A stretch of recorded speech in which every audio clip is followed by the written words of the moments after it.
والصلاة والسلام على حبيبه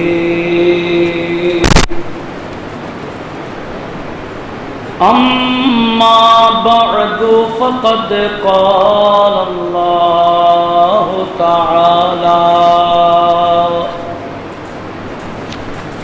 في شان حبيبه تعظيما له وتوقيرا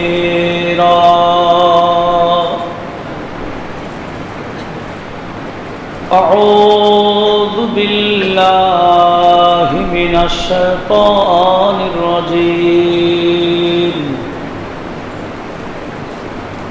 إن الله وملائكته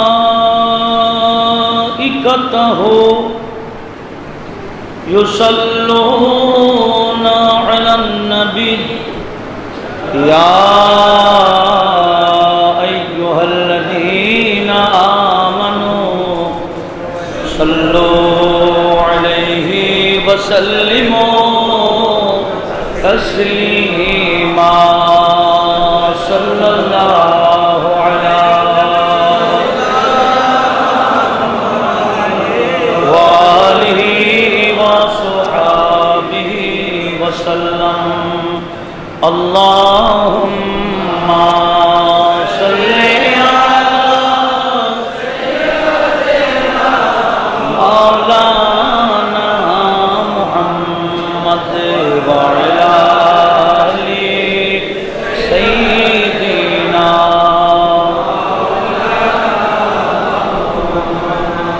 میں گدا تو بادشاہ بھر دے پیالہ نور کا نور دن دو نا تیرا دی ڈھال صدقہ نور کا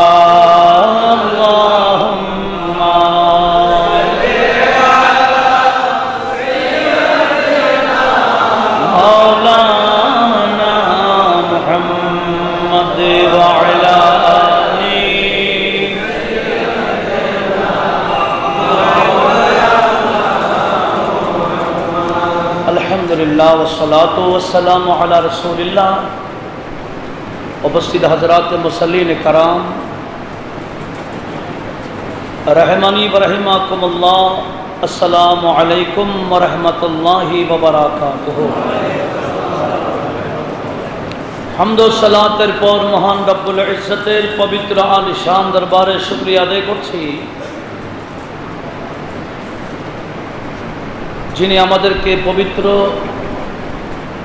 মাহে সফরুল মুজফফরের প্রথম জুমাদের মানুষে মসজিদে এসে যাওয়ার তৌফিক এবং সুযোগ দিয়েছেন। শুকরাতান সবাই মোহব্বতের আওয়াজে বড় করে বলি আলহামদুলিল্লাহ। নবীজির পবিত্র চরণে বেহাদ দুরূদ পাকের হাদিয়া প্রেরণ করছি, যেই নবীজি এই মাসের শেষের দিকে মধ্যগণ থেকেই শুরু হয়েছিল অসুস্থতা, দুনিয়া থেকে পর্দা করার, যেটাকে মত ও সাম বলা হয়, সেই মাহে সফরুল মুজফফরের মধ্য থেকে শুরু হয়েছিল। এমনকি এই মাসের পরে মাহে রবিউল আউয়াল শরীফের 12 তারিখ কিংবা 13 তারিখ এই দুনিয়া থেকে হুজুরে করিম পর্দা করেছেন। একটু জোরে বলুন না সুবহানাল্লাহ। এমনকি এই মাসের শেষ বুধবার, যেটা হুজুরে করিম সাল্লাল্লাহু আলাইহি ওয়াসাল্লাম অসুস্থ দেখে একটু যখন ভালোর দিকে হয়েছিলেন তখন গোসল করেছিলেন। তো হুজুরের সুন্নাত এই পর্যন্ত ধারাবাহিক, যেটাকে ফার্সিতে আখেরি চাহার সুম্বা বলা হয়, যে আখেরি চাহার সুম্বাকে কেন্দ্র করে শিক্ষা প্রতিষ্ঠান বন্ধ থাকে। এটা নতুন কিছু না, এটা ধারাবাহিক শত শত বছর ধরে এই আমল মুসলিম মিল্লাতের মধ্যে চলে আসতেছে। তবে আমাদের দেশে এই মাহে সফরুল মুজাফফরকে কেন্দ্র খুব বেশি খারাপ ধারণা করে, মনে করে এটা গজবের মাস, এটা ভালো না, এখানে কোনো ভালো কাজ করা ঠিক হবে না। এটা এক ধরনের কুসংস্কার। আমাদের দেশে এই মাসে বিয়ে শাদীর অনুষ্ঠান করতে চায় না, আগ্রহ পড়ায় না, এটাও আরেক ধরনের কুসংস্কার বলা যায়।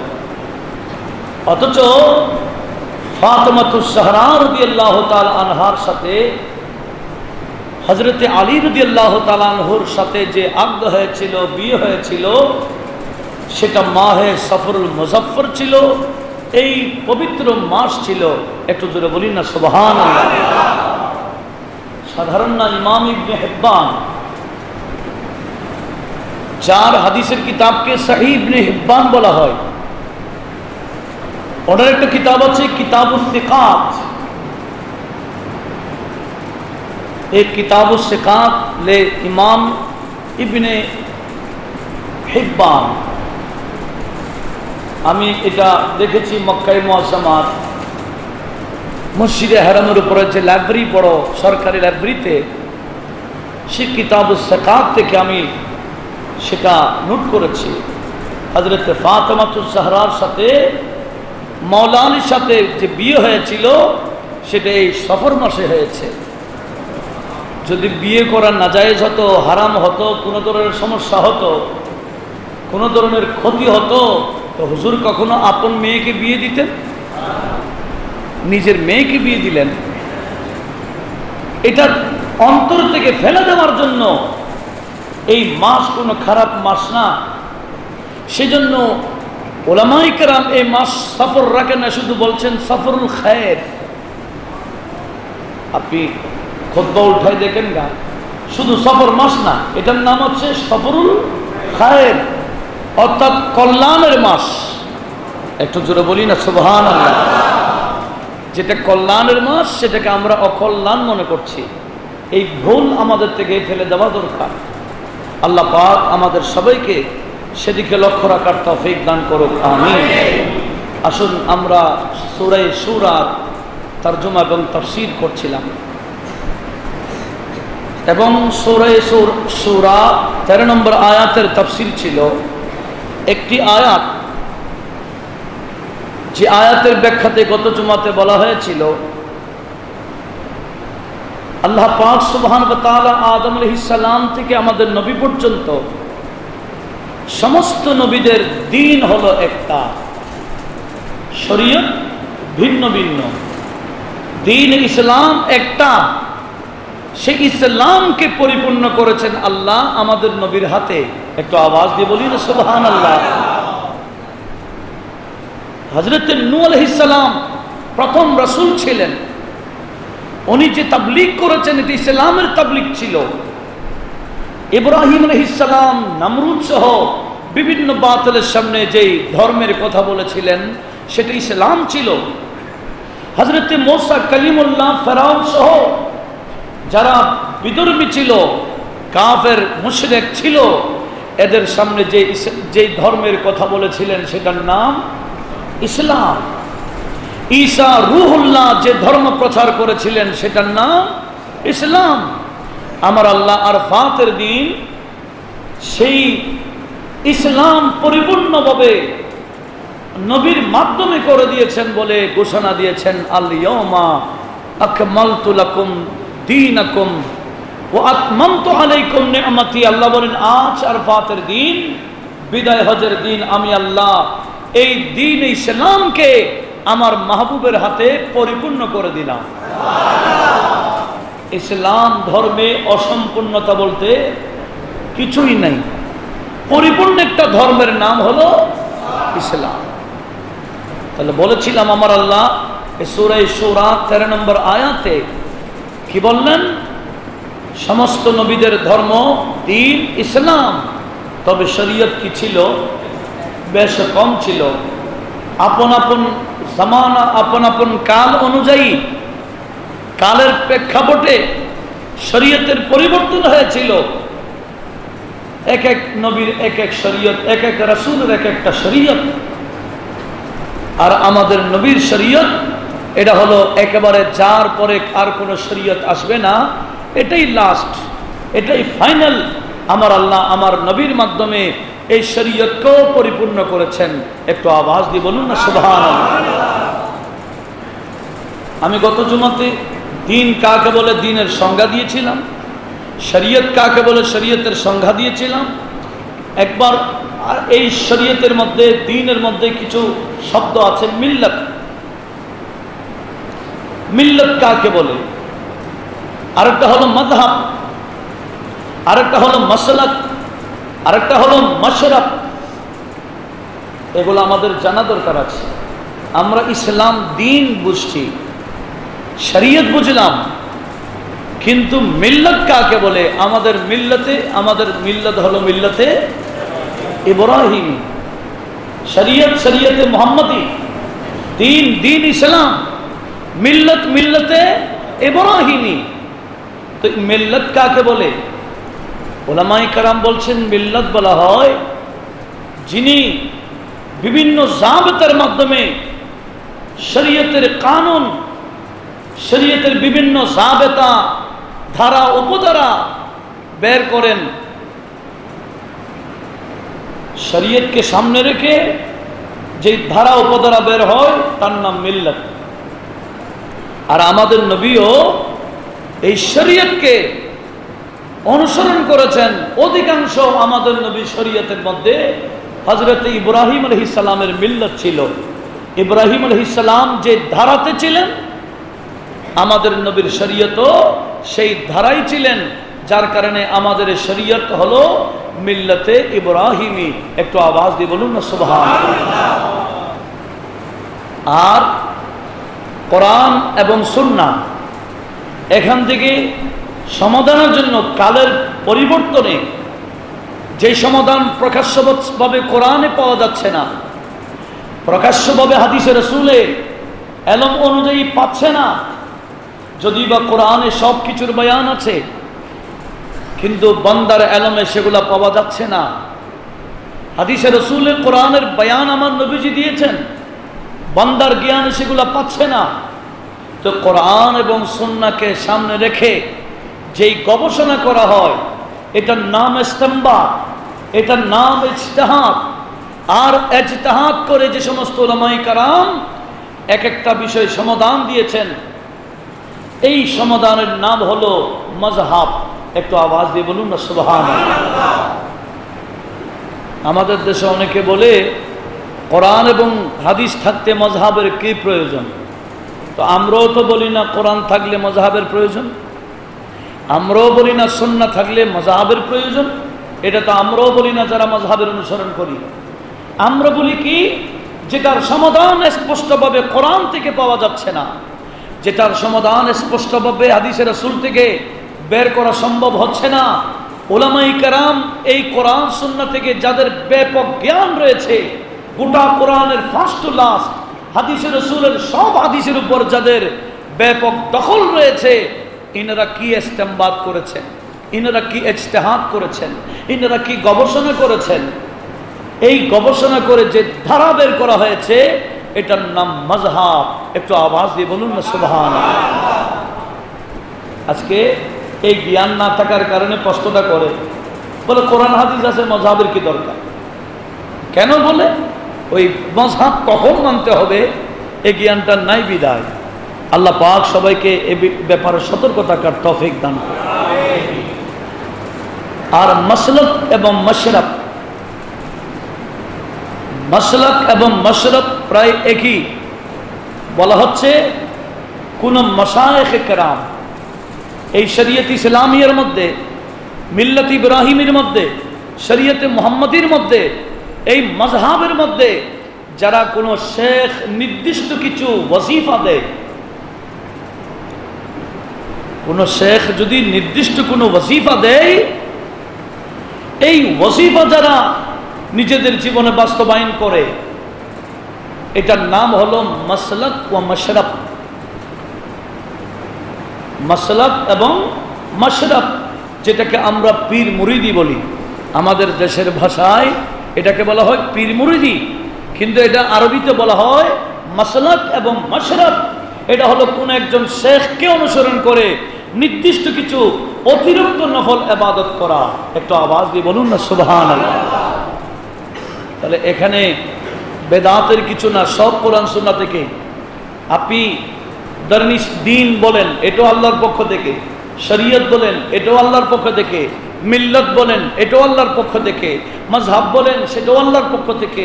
মাসলাক মাশরাব বলেন, সেগুলো আল্লাহর পক্ষ থেকে। সব কিছুর উদ্দেশ্য হলো আল্লাহ এবং রাসূলকে রাজি করা। তরিকতে হাত দেয় মানুষ কাকে রাজি করার জন্য? আল্লাহ আল্লাহ রাসূলকে রাজি করার জন্য। তাহলে এখানে বেদাত হওয়ার কি কারণ? আমাদের দেশে কথায় কথায় বেদাতের ফতোয়া দেয়, বলে যেখানে কোরআন সুন্নাহ আছে পীরের কি দরকার? আরে ভাই, পীর এটা তো কোরআন সুন্নাহর বিরুদ্ধ না, কোরআন সুন্নাহ মোতাবেক চলার জন্য সহায়ক, সাহায্যকারী, সে পীর। এটাকে কোরআন সুন্নাহর বিপরীত মনে করলে হবে না। এই বিপরীত মনে করা এটা আরেক মূর্খতা। এই কারণে, এই মূর্খতার কারণে সমাজের মধ্যে ফিতনা ফাসাদ ছড়িয়ে পড়ছে। আল্লাহ সবাইকে হেফাজত করুক। একটু মহব্বতের আওয়াজে বলি না আমিন। আসুন, আমার আল্লাহ এই আয়াতের লাস্টে যে আয়াতটি আমি গত জুমাতে বলেছিলাম, বিদায় বিস্তারিত বলছি না, এই আয়াতের লাস্টে গিয়ে আমার আল্লাহ বলেন, আউযু বিল্লাহি মিনাশ শাইতানির রাজীম, আল্লাহু ইয়াজতাবি ইলাইহি মান ইয়াশা ওয়া ইয়াহদি ইলাইহি মান ইউনিব। রব্বুল আলামিন ইরশাদ করেন, আমি আল্লাহ যাকে ইচ্ছা তাকে, যাকে ইচ্ছা করি তাকে বেছে নিই, ইজতেবা করি। যাকে ইচ্ছা তাকে আমি বেছে নিই রাসূল বানাবার জন্য, নবী বানাবার জন্য, এমনকি খলিফা হওয়ার জন্য, আমার বন্ধু হওয়ার জন্য। নির্দিষ্ট কিছু বান্দাকে আমি আল্লাহ যাকে পছন্দ করি তাকে আমি বেছে নিই। জুড়ে বলুন সুবহানাল্লাহ। যাকে বেছে নেই তার নাম মুস্তাফা, মুজতাবা। মুস্তাফা শব্দের অর্থ যাকে বেছে নেওয়া হয়েছে। মুজতাবা শব্দের অর্থ কি? যাকে বেছে নেওয়া হয়েছে। আর আমাদের নবী হলেন সমস্ত নবী এবং রাসূলের মধ্যে মুস্তাফা এবং মুজতাবা, যাকে আল্লাহ বেছে নিয়েছেন। তো যাকে আল্লাহ বেছে নিয়েছেন, আমরা বলি আমাদের বেছে নেওয়ার মধ্যে ত্রুটি থাকতে পারে। অনেক দূষণীয় মানুষকে আমরা বেছে নিতে পারি, কিন্তু আল্লাহ যাকে বেছে নিয়েছেন ওনার কি ত্রুটি আশা করা যায়? ধারণা করা যায়? আমাদের দেশে অনেকে রাসূলের ত্রুটি তালাশ করে, নবীর উম্মত দাবি করে, নবীর ত্রুটি তালাশ করে। আর আলা হযরত ফাজলে বেরলভী বলেন, জিকিরে রোকে ফজল কাটে নকশ কাট চোয়া রহে। নবীর শান সহ্য করতে পারো না, নবীর শান কেটে দাও। নবীর দোষ তালাশ করো, ফির কহে উম্মত কহো, ফির কহে। এরপরে জিকির রুকে ফজল কাটে নকশ কাট চোয়া রহে, পীর কহে মুরদক কহো উম্মত রাসূলুল্লাহ কে। আবার মুখ দিয়ে বলতেছে আমরা মুহাম্মদ সাল্লাল্লাহু আলাইহি ওয়াসাল্লামের উম্মত। যে মুহাম্মদ সাল্লাল্লাহু আলাইহি ওয়াসাল্লামের দোষ তোমরা তালাশ করো। আজানের দোয়া আগে যেরকম ছিল, বিভিন্ন বর্তমানের চ্যানেলের মধ্যে দেখা যায় দোয়ায় বরাবর রাখে নাই, কাটতে কাটতে কাটতে কাটতে অর্ধেক করে ফেলেছে, শুধু নবীর শান কাটে। আল্লাহ বলি তোমরা কেটে লাভ কি? ওয়ারাফা'না লাকা যিকরাক। ওই রাসূলের শান তো আমি আল্লাহ বাড়াবো, তোমরা কেটে লাভ কি হবে? এই রাসূলকে আমি পাঠাইলাম শান বাড়াবার জন্য, এমনকি কিয়ামত কায়েম করব আমার রাসূলের শান দেখাবার জন্য। কি বললেন? আর এরা আছে রাসূল পাকের শানের খেলাফ, সবসময় দুষ তালাশ করে। এটা জানে না, ওইটা জানে না, এই তরি, এই সমস্যা, ওই সমস্যা, শুধু রসুল পাককে নিয়ে দুষ্টালাশকারী। আল্লাহ পাক এই বিষয়ে সবাইকে সতর্ক থাকার তৌফিক দান করুন। দেখেন আমার আল্লাহ বলেন, ওয়াল্লাহু ইয়াজতাবি ইলাইহি মান ইয়াশা, যাকে ইচ্ছা আমার আল্লাহ তাকে বেছে নেই, যাকে ইচ্ছা আল্লাহ তাকে বেছে নেই। তো রাসূল পাককে বেছে নিয়েছেন কে? আল্লাহ। সেখানে কি দোষের কোনো অবকাশ আছে? শুধু কি আছে? গুণ আছে, গুণ, দোষ নাই। সেজন্য আলা হযরত বলেন, যেখানে রাসূল পাকের গুণ বয়ান দিতে দিতে আমরা লাজবাব হয়ে যাই, কত গুণ আল্লাহ নবীকে দিয়েছেন, এটা কি বান্দা হিসাব করে কুল নিতে পারবে, শেষ করতে পারবে? কখনো না। আলা হযরত বড় সুন্দর করে বলেছেন, জাত হুই ইন্তিখাব ওয়াসফে হুয়ে লাজবাব। কোরআনের অনুবাদ দেখেন, আল্লাহ যে বললেন আমি যাকে ইচ্ছা তাকে বেছে নিয়েছি, রাসূল পাকের জাত হলো ইন্তিখাব, যাকে বেছে নেওয়া হয়েছে। জাত হুই ইন্তিখাব ওয়াসফে হুয়ে লাজবাব, আর নামে হুয়া মুস্তফা, नाम हुआ मुस्तफा तुम पे करोड़ों दुरूद, नाम हुआ मुस्तफा तुम पे करोड़ों दुरूद। आला हजरत बोलेन, या রাসূলুল্লাহ, আল্লাহ আপনাকে বেছে নিয়েছেন, যার কারণে আপনার নাম হয়ে গেল মুস্তাফা। সুবহানাল্লাহ। আর আমার আল্লাহ ইরশাদ করেন, আল্লাহু ইয়াজতাবি ইলাইহি মান ইয়াশা, আল্লাহর কাছে আল্লাহ যাকে ইচ্ছে তাকে বেছে নেই। কাউকে বেছে নেই রাসূল বানাবার জন্য, কাউকে বেছে নেই নবী বানাবার জন্য, কাউকে বেছে নেই খলিফা হওয়ার জন্য, কাউকে বেছে নেই গৌস হওয়ার জন্য, কাউকে বেছে নেই কুতুবুল আকতাব হওয়ার জন্য, কাউকে বেছে নেই আবদাল করার জন্য, কাউকে বেছে নেই আফরাদ করবার জন্য, কাউকে নকির জন্য, কাউকে তাকির জন্য, কাউকে বলির জন্য, এইভাবে কাউকে এলান দেওয়ার জন্য, আলেম বানাবার জন্য। আমার আল্লাহ যাকে ইচ্ছা তাকে বেছে নেই, এটা আল্লাহর মর্জি। জোরে বলি সুবহানাল্লাহ। এই দেশে ইসলাম প্রচার করার জন্য বেছে নিয়েছেন যারা, যাদেরকে বেছে নিয়েছেন এনারা ইসলাম প্রচার করেছে। এটা আল্লাহর মর্জি। আল্লাহ বলে, যাকে আমি বেছে নিই উনি কাজগুলা করতে পারবে, আর কেউ পারবে না। একটু আওয়াজ দিয়ে বলুন না সুবহানাল্লাহ। আরে ধর্মীয় কাজ করা বড় কথা নয়, নবীর শানের পক্ষে কাজ করা বড় কথা নয়, এটা শুকরিয়ার বিষয় যে আল্লাহ আমাকে বেছে নিয়েছেন। নবীর শানের পক্ষে আল্লাহ আমাকে বেছে নিয়েছেন, এটা শুকরিয়ার বিষয়। আর ওয়াহদি ইলাইহি মান ইউনিব, একটা হলো হেদায়েত, হেদায়েত দিয়ে আল্লাহর কাছে নিয়ে যায়, পছন্দ নিয়ে করে। আরেকটা হলো আল্লাহ যাকে ইচ্ছা হেদায়েত দেয়। একটা হেদায়েত দেওয়া এটা সাধারণ কথা, গভীর ভাবে খেয়াল করুন। হেদায়েত দেওয়া এটা কিসের কাতার? আম ব্যাপার, যাকে ইচ্ছা তাকে হেদায়েত দিতে পারে, কিন্তু বেছে নেই কাকে? সবাইকে না, ইজতিবা করেন নির্দিষ্ট কিছু বান্দাকে। একটু আওয়াজ দিয়ে বলুন না সুবহানাল্লাহ। সেই জন্য আবার মুফাসসিরিন কিরাম এখানে মুজতবা বলতে মজজুবকে বলা হয়েছে। বলা হচ্ছে কিছু বান্দা আছে মজজুব, যেমন গতকাল যার উরুস হয়েছে আমাদের চট্টগ্রামে, হযরতে জিয়াউল হক আল মাজভান্ডারি কুদ্দিসা সিররুল আজিজ, উনি ছিলেন মজজুব। কিছু বান্দা আছে মজজুব, আর কিছু বান্দা আছে সালেক। মজজুব মানে যাকে আমার আল্লাহ বেছে নিয়েছেন আপন নিকটতম নিয়ে যাওয়ার জন্য, কাছে রাখার জন্য, যাকে আমার আল্লাহ বেছে নিয়েছেন।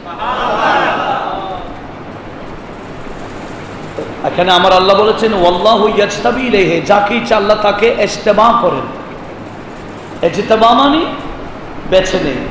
যেমন নাকি সূরা কাসাসের মধ্যে 57 নম্বর আয়াত আমার আল্লাহ বলেন ইউজতাবা ইলাইহি সামারাতু কুল্লি শাই। সেই মক্কাতে সব সামারাত বেছে বেছে মক্কাতে চলে যায়। কারণ মক্কার জন্য ইব্রাহিম আলাইহিস সালাম দোয়া করেছেন, ওয়ারযুকহুম, আল্লাহ এই আহলকে আহলে মক্কার জন্য তুমি বেহিসাব রিজিক দান করো, সামারাত দিয়ে, ফ্রুটস দিয়ে। সেজন্য বিশ্বের প্রায় জায়গা থেকে ফ্রুটসগুলা বেছে বেছে কোথায় যায়, এটা আমরা শুধু দেখি না, আমার আল্লাহ কোরআন শরীফে বলেছে। মক্কা শরীফের নাক্কা সাহেব বাজারে গেলে না বোঝা যাবে ফ্রুটস কাকে বলে। ফ্রুটসের বাজারে গেলে দেখবেন কত প্রকার ফ্রুটস আছে, অভাব নেই। কেন? আল্লাহ বলেন ইউজতাবা ইলাইহি সামারাতু কুল্লি শাই, সব প্রকার ফ্রুটস কে আমার আল্লাহ সেই মক্কার জন্য বেছে নিয়েছেন। জুড়ে বলুন সুবহানাল্লাহ। আবার সূরা ইউসুফের মধ্যে 6 নম্বর আয়াতে আল্লাহ বলেন কাযালিকা ইয়াজতাবিকা রাব্বুক, এইভাবে ইউসুফ আলাইহিস সালামের আব্বা ইউসুফ আলাইহিস সালামকে বলেছিলেন কি, কাযালিকা ইয়াজতাবিকা রাব্বুকা, এভাবে রব্বুল তোমার রব তোমাকে বেছে নিয়েছেন। জোরে বলুন সুবহানাল্লাহ। যাকে ইচ্ছা আল্লাহ তাকে বেছে নেয়। এখন আমার কথা হলো, বেছে নেই তো অনেক বিষয়ের জন্য, কিন্তু মজজুব কিছু বান্দা আছে যাদেরকে আমার আল্লাহ বেছে নেয়, এদের দুনিয়াবি কোনো হালতে থাকে না। কিছু বান্দা আছে সালেহ, আর কিছু বান্দা আছে মজজুব। এগুলা না চেনার কারণে আজ আমরা সমস্যায় পড়ে গেছি। যারা আমরা ওলি ভক্ত, ওলিদের কিছু স্তর আছে, যে ওলিদের স্তরের মধ্যে কিছু স্তর হলো মজজুব। এরা কারা? বলা হচ্ছে আল মজজুব হুয়াল্লাযী আস্তাবাহু রাব্বুহু মিনাল আসলে। মজজুব বলা হয় যাকে আমার আল্লাহ দুনিয়াতে আসার আগ থেকে, সে রূহে আসল থেকে আমার আল্লাহ বেছে নিয়েছেন। ওয়া ইউজরিহা আলা তরিকিল মাহবুবিন, যাদেরকে আমার আল্লাহ বন্ধুদের রাস্তায় চলার সুযোগ দেয়। ওয়া ইয়াখুসসুহু ওয়া ইউনজিউহু ইলাইহি, আমার আল্লাহ সেই বান্দাকে নিজের দিকে টেনে নিয়ে যায়। মজজুম মানে যাকে টেনে নিয়ে যায়, তখন ওনার দুনিয়াবি, ওনার হালত গলবা হয়ে যায়, হালতে শুকর গলবা হয়ে যায়। কতগুলো আছে হালতে শকর, আবার কতগুলো আছে হালতে সাহু। সাহু মানে স্বাদ দিয়ে, সিন দিয়ে না। এগুলা যারা ওয়াজদের মধ্যে এসে যায়, ওয়াজদ মানুষ জিকির করলে কলব কেঁপে উঠে। আর আমার আল্লাহ কোরআন শরীফে বলেন ইন্নামাল মুমিনুনা আল্লাযীনা ইযা তুলিয়াত আয়াতুহু যাদাতুহুম ঈমানা। এর আগে বলো ইন্নামাল মুমিনুনা আল্লাযীনা ইযা যুকিরাল্লাহ ওয়াজিলাত লাহুম কুলুবুহুম। যখন আল্লাহর জিকির হয়, বান্দার কলবের মধ্যে একটা কম্পন সৃষ্টি হয়। এই কলব যে কাঁপে আল্লাহর জিকিরে, আল্লাহর নামে, তো এটাকে বলা হয় ওয়াজদ। তরিকতের ভাষায় এটার নাম ওয়াজদ বলা হয়, কোরআনের ভাষায় এটার নাম ওয়াজালাত বলা হয়েছে। দেখেন, এই যে রূহ আপনার কেঁপে উঠে, অন্তর কাঁপে, কলব নাচে, এটাকে বলা হয় ওয়াজদ। আর যারা এই জিকিরের মধ্যে আল্লাহর দিকে এমনভাবে মগ্ন হয়ে যায়, সেই হালতে চলে যায়, দুনিয়াবি হালতে থাকে না, তাদেরকে বলা হয় মজজুব। একটু জোরে বলুন না সুবহানাল্লাহ। যারা জিকির করতে করতে হালত ওইটাই চলে যায়, দুনিয়াবি কোনো খবর নাই, পানাহারের খবর নাই, চলাফেরার খবর নাই, এমনকি নিজের আত্মীয় স্বজনের খবর নাই, দুনিয়ার কোনো খবর যার কাছে নাই, তার নাম মজজুব। এখন তো অনেক বান্দা মজজুব সেজে যায়, আর মানুষ থেকে খুঁজে খুঁজে খায়, টাকা তালাশ করে। এগুলো কখনো মজজুব না, মনে রাখিয়েন। মজজুব মানে যার কাছে দুনিয়াবি কোনো খবর, কি খাচ্ছে কি না খাচ্ছে না এটা তার খবর নাই, যার কাছে টাকা পয়সার কোনো গুরুত্ব নাই। এই গতকাল যার পুরুষ হয়েছে, ওনার যারা দেখেছেন, ওনার কাছে মানুষ টাকা দিত, টাকা উনি নিতেন ঠিক, এক জায়গায় জমা করে, মাঝে মাঝে কিছু ফকির আছে তাদেরকে দিয়ে দিতেন, আবার মাঝে মাঝে ওনার যা ইচ্ছা তা করতেন, মাসিস মেরে টাকার মধ্যে আগুন লাগাই দিতেন। এটা সম্ভব? কেন? এগুলার গুরুত্ব ওনার কাছে ছিল না। উনি তো ওই হালতে ছিলেন যে হালতে আল্লাহর সাথে সবসময় ওনার দিদার ছিল। আমার আল্লাহর সাথে যার প্রেম ছিল, সর্বদা আল্লাহর প্রেমকে যিনি গুরুত্ব দিয়েছিলেন, ইনার নাম হলো মজজুব বান্দা। একটু আওয়াজ দিয়ে বলুন না সুবহানাল্লাহ। আর সালেক কাকে বলে? বলা হচ্ছে সালেক ওয়াল আব্দুল্লাযী ইউজরিহু রাব্বুহু আলা তরিকিল মাহবুবিন। সালেক বলা হয় এমন বান্দাকে যাকে আমার আল্লাহ চালায় তার বন্ধুদের রাস্তায়। ওয়া ইউওয়াফিকুহু লিল হুদা, যাকে হেদায়েতের রাস্তা আমার আল্লাহ দেখায়। ওয়া ইয়াতুবু মিনাল মাসিমি, আর যাকে আমার আল্লাহ ওই তওবা করার সুযোগ দিয়ে দেয়, ওই বান্দা তওবা করতে পারে। গুনাহের কাজে লিপ্ত হয়ে গেলেও সাথে সাথে যার নসিবে তওবা এসে যায়। ওয়া ইউনিবু ইলাল্লাহি, সব সময় আল্লাহর দিকে ধাবিত থাকে, ওই বান্দার নাম হলো সালেক। জুড়ে বলুন সুবহানাল্লাহ। সালেক মানে যিনি আল্লাহর দিকে যেতে চায়। মজজুব মানে যাকে আমার আল্লাহ নিয়ে গেছেন। সহজ কথা। সালেক মানে যিনি শরীয়তের উপর চলে, আল্লাহর দিকে যেতে চায়। আর মজজুব মানে যাকে আমার আল্লাহ টেনে আলপন দিদার নিয়ে গেছেন, ওনার নাম মজজুব। তবে মজজুব এবং সালেকের মধ্যে পার্থক্য, আল্লাহর কাছে কার দাম বেশি? শুনেন, কিছু বান্দা আছে ডাইরেক্ট আল্লাহ ওনাদেরকে নিয়ে গেছেন, আর কিছু বান্দাকে আমার আল্লাহ স্বাভাবিক রেখেছেন।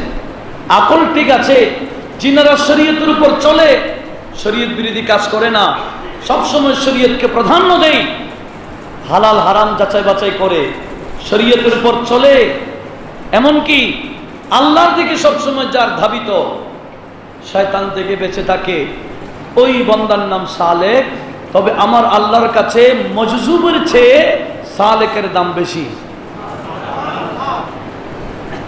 আর আমাদের কাছে এরকম মজজুব দেখলে আমরা তার দিকে দাবিতে বেশি হয়। একজন বলি যার কাছে এলমও আছে, শরীয়ত আছে, সবসময় শরীয়তের উপর প্রাধান্য থাকে, আমরা ওনাকে তেমন গুরুত্ব দিই না যেভাবে গুরুত্ব দিই মজজুবকে। না, আমাদেরকে গুরুত্ব দিতে হবে কাকে? সালেককে। সালেক মানে যিনি চলেন। কিসে চলেন? হেদায়েতের রাস্তায়, শরীয়তের রাস্তায়, মাসলাকের রাস্তায়, মাযহাবের রাস্তায়, তরিকতের রাস্তায়। সব একই কথা। শরীয়তের যে অর্থ, তরিকতের একই অর্থ, মাযহাবের একই অর্থ, মস্তকের একই অর্থ, মিল্লতের একই অর্থ। নাম ভিন্ন ভিন্ন, কিন্তু অর্থ এক, উদ্দেশ্য এক। চলার পথ কোথায় যাবেন? চলার বলে আল্লাহ এবং রসুল পর্যন্ত। আল্লাহ এবং রসুল পর্যন্ত চলার পথ এক এক ডিজাইন পথ, এক এক পথ। সেটা কি? এক একজনের মাধ্যমে চলা, এক একজনের হাত ধরে ধরে চলা।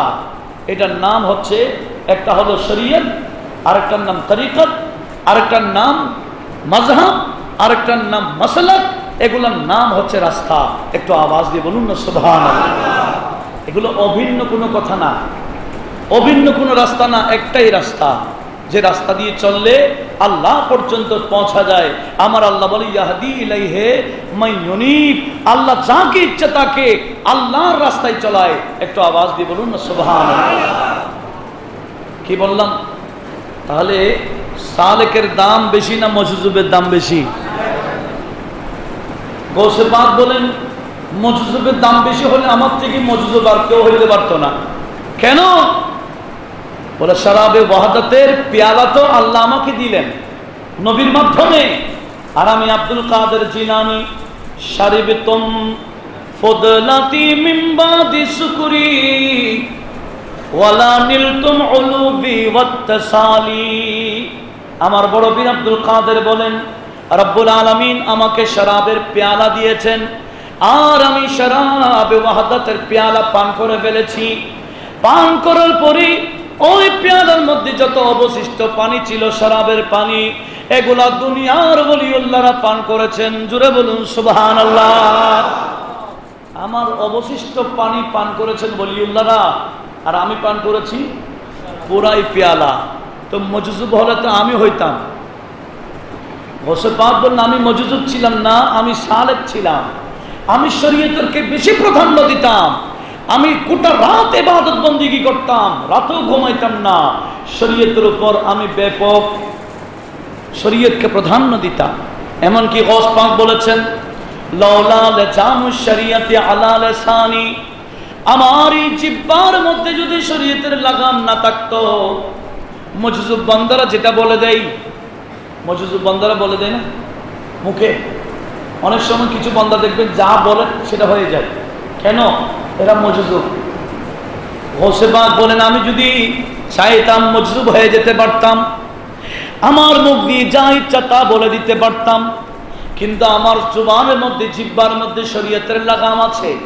যদি আমি শরীয়তকে প্রাধান্য না দিতাম, লা আখবারতু, আমি খবর দিয়ে দিতাম, মা তাকুলুনা ফি বুয়ুতিকুম, তোমরা ঘরে ঘরে কি খাও, ওয়া মা তাদাখিরুন, ঘরের মধ্যে কি জমা করে রাখো, আমি আমার জায়গায় বসে সব বলে দিতে পারতাম।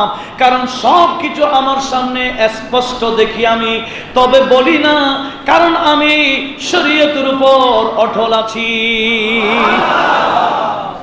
আনতুম বাইনা ইয়াদাইয়া কাল কাওয়ারিদে, গৌসে পাক বলেন তোমরা পৃথিবীর যে কোনো জায়গায় থাকো না কেন, আমি আব্দুল কাদেরের সামনে গ্লাসের মতো। গ্লাস মানে এদিক থেকে ওদিক দেখা যায়। গৌস পাক বলে আমি বাগদাদ থেকে সবাইকে দেখি, এই দেখার দৃষ্টিশক্তি আমার আল্লাহ দিয়েছে, যেটা সূরা দাহর 2 নম্বর আয়াতে বলেছেন আমার আল্লাহ ফাজআলনাহু সামিআন বাসীরা। অনেকে মনে করবেন শিরকি কথা বলতেছে, আরে ভাই শিরকি কথা না, কোরআনী কথা বলবেন। আল্লাহ বললেন ফাজআলনাহু সামিআন বাসীরা, যাকে আমি আল্লাহ বেছে নিই, যাকে পরীক্ষা করি, পরীক্ষা পাস হয়ে গেলে আমি আল্লাহ তাকে আমি নিজেই তাকে সামি এবং বসির বানাই দিই। সামি মানে শোনার সীমা নাই, বসির মানে দেখার সীমা নাই। আল্লাহ বলেন এগুলা গুণ আমার গুণ, কিন্তু ওই গুণ আমি আমার বান্দাকে দান করি। এটা কোরআন। আর অনেকে কথায় কথায় শিরকের ফতোয়া লাগায়। আল্লাহ পাক সুবহান ওয়া তাআলা সবাইকে হেফাজত করুক। একটু জোরে বলুন না আমিন। কি বলতে চেয়েছিলাম, এই যে বললাম সালেক, আমরা অনেক সময় মজজুবকে গুরুত্ব দিই, সালেককে গুরুত্ব দিই না। তবে দাম কার বেশি? নিজেকেও কন্ট্রোল করে, আবার আল্লাহর দিকেও মগ্ন থাকে, নিজেকেও হেফাজত করে, আল্লাহর দিকেও ধাবিত হয়। একটু আওয়াজ দিয়ে বলুন না সুবহানাল্লাহ। এই ইন্ডিয়ান পানিপথ, যেখানে বোয়ালি শাহ কালান্দার রহমতুল্লাহ মাজারে পাক আছে, আমি গুনাহগার তো বহুবার গিয়েছি, কবার গেছি হিসাব নেই আমার, এগুলো হিসাবও রাখি না। সেই পানিপথে একজন ওলির জিয়ারত করেছিলাম আরো 7-8-10 বছর আগে। সেই পানিপথের এই ওলির নাম হলো গৌসে আলী। ওলির নাম তো হঠাৎ ঘুরতে ঘুরতে ওনার মাজার, ছিন্ন ছিন্ন মাজার, ওখানে জিয়ারত করেছি। পরবর্তী পাইলাম ওই গৌস আলী কে ছিলেন, কত বড় আল্লাহর ওলি ছিলেন। উনি একদিন ওনার মুরিদকে নিয়ে যাচ্ছেন পাহাড়ি এলাকায়। সেখানে দেখলেন দুজন বান্দা, একজন বান্দা জিকির করতে করতে করতে করতে ইশকের আগুন ওনাকে জ্বালিয়ে ফেলতেছে। এমনকি ওনার শরীরের চর্বিগুলা গলে গলে পানি বের হচ্ছে, ইশকের আগুনে জ্বলে গেছে। কারণ ইশক তো আগুনকে বলা হয়। আমরা তো সবাই আশেক হয়ে যায়, কিন্তু ইশক কাকে বলে সেটা জানি না। ইশক বলা হয় আল ইশকু হিয়া নারুন তুহরিকু মা সিওয়াল্লাহ। ইশক বলা হয় এমন আগুন যেটা আল্লাহ ছাড়া বাকি সব জ্বালায় ফেলে। হযরতে গৌসে আলী মুরিদকে নিয়ে যাচ্ছেন, দেখলেন একজন বান্দা জিকির করতে করতে শরীরে আগুন লেগে গেল, আগুন ওনার শরীরে জ্বলে গেল, এমনকি চর্বিগুলা গলে যাচ্ছে। আরেকজন বান্দা জিকির করতেছে, ঠিক উনি ওনার স্বাভাবিক আছে, আগুন ওনার কাছে আছে, আশেপাশে আছে, কিন্তু আগুন ওনার শরীরকে স্পর্শ করতে পারে না। উনি নিজেকে আগুন থেকে হেফাজত করেছেন, আবার জিকিরে মগ্ন আছেন। আরেকজন জিকিরে মগ্ন, কিন্তু পুরো শরীরে আগুন লেগে আছে। জুড়ে বলুন সুবহানাল্লাহ। হযরতে গৌস আলী মুরিদকে বললেন, এ আমার মুরিদ, দেখো তো দুজন বান্দা, দেখো তো কার পাওয়ার বেশি, এখানে কে বেশি বড় বলি দেখো তো। একজন পুরো শরীর জ্বলে যাচ্ছে, গলে যাচ্ছে শরীর, আরেকজনের আগুনের শরীরে আগুন লাগে নাই, কিন্তু ইবাদত করছে। তখন মুরিদ বলছে, হুজুর উনি না বড়, যার শরীরে আগুন লেগে গোটা চর্বি সহ গলে যাচ্ছে? বলে না, ইনি বড় না, ওই বড় উনি যিনি সালেক, যিনি সুলুকিয়াতে আছেন, যিনি নিজেকেও হেফাজত করছেন, আগুন থেকেও নিজেকেও হেফাজত করছেন, আবার মওলার সাথে দিদার করতেছেন। যিনি নিজের অবস্থাও ঠিক রাখলেন, আল্লাহর দিদারও করছেন, এদিকে নিজেকে নিজে হেফাজত করছেন, এদিকে মওলার সাথে দিদার করছেন, উনি বড়। আর উনির পাওয়ার কম বিদায় উনি নিজেকে হেফাজত করতে পারে নাই, উনি সেখানে ডুবে গেছে। একটু আওয়াজ দিয়ে বলুন না সুবহানাল্লাহ। যিনি ডুবে গেছে ওনার নাম মাজজুব, যিনি ডুবে গেছে ওনার নাম মাজজুব। আর যিনি ডুবে যাওয়ার পর ডুবে নাই, নিজেকে হেফাজত করেছে, ওনার নাম সালেক। এগুলো ওলিউল্লাহদের তাবকা বলতেছে। এই ওলিউল্লাহদের কিছুর মধ্যে ওলিয়াল্লাহ আছে যারা দেখাই না কিছু, কিন্তু হ্যাঁ পাওয়ার কিন্তু বেশি। আর আমরা পাওয়ার মনে করি কার? যিনি ডুবে গেছে, যিনি আল্লাহর প্রেমে ডুবে গেছে, নিজের খবর রাখে না, ইনার পাওয়ার বেশি মনে করি নয়। সেজন্য আল্লাহ পাক এগুলা শুনে আমাদেরকে এই আল্লাহর বলি আল্লাহদের ব্যাপারগুলো আমাদের লক্ষ্য করার তৌফিক দান করুন, আমিন। এই ব্যাপারে রিসালায়ে কোশারিয়া এবং হযরত আল্লামা শাহাবুদ্দিন সাহারবর্দী ওনাল আওয়ারিফুল মাওয়ারিফের মধ্যে আরো বড় বড়, বিশেষ করে ইমাম ওয়াসিতি বলতেছেন, সেই জজবের 4টি স্তর আছে। জজবের 4টি স্তর আছে। একটা স্তরের নাম যাহুল, আরেকটা স্তরের নাম খেরাত, আরেকটা স্তরের নাম সাকার, আরেকটা স্তরের নাম সাহু। এই 4টা স্তর। এই সাহু হচ্ছে শ্রেষ্ঠ স্তর, যারা প্রেমের মধ্যেও থাকে আবার নিজেকে নিজে হেফাজত করে। একটু আওয়াজ দিয়ে বলুন না সুবহানাল্লাহ। মুদ্রা কথা, যারা শরীয়তের উপর অটল থাকতে পারে, প্রেমও অটল, আল্লাহর প্রেমও মগ্ন, সাথে সাথে শরীয়তের উপরও অটল, এরাই শ্রেষ্ঠ বান্দা। আল্লাহ পাক সুবহান ওয়া তাআলা আমাদেরকেও আল্লাহর প্রেমিক হয়ে শরীয়তের উপর অটল থাকার তৌফিক দান করুন। আমি দুরূদে পাকের হাদিয়া প্রেরণ করছি।